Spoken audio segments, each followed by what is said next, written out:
रोहित शर्मा मी त्याला प्रॅक्टिसला बघितलं होतं आणि प्रॅक्टिसला 2-3 इटिसचे नॉक बघितल्यानंतर आणि आम्ही एक मॅच खेळलो, एक प्रॅक्टिस मॅच खेळलो वानखेडेला. तर त्या मॅचमध्ये त्यांनी एक जो शॉट मारला होता तो आजही माझ्या लक्षात आहे.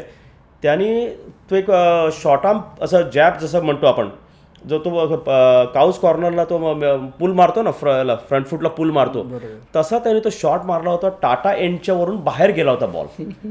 तर मला त्यावेळेला वाटलं की हा अंडर 19चा पोरगा जे एवढा मारू शकतो आणि त्याच्याकडे जे स्पेशल टॅलेंट होतं, म्हटलं हा पोरगा समथिंग स्पेशलच आहे.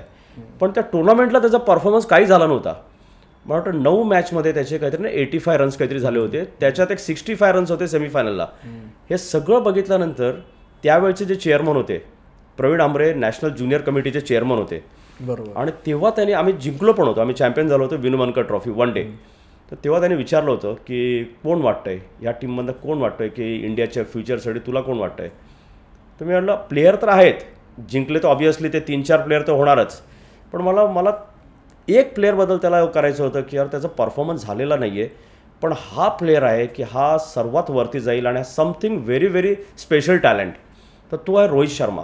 आता तू बघ काय करायचं ते, पण टॅलेंट एका साईडला आणि परफॉर्मन्स एका साईडला. प्रवीण आंबरेचं कौतुक करावं लागेल की त्यांनी तेच हेरलं आणि त्याला सिलेक्ट केलं वर्ल्ड कपसाठी. And then rest is history.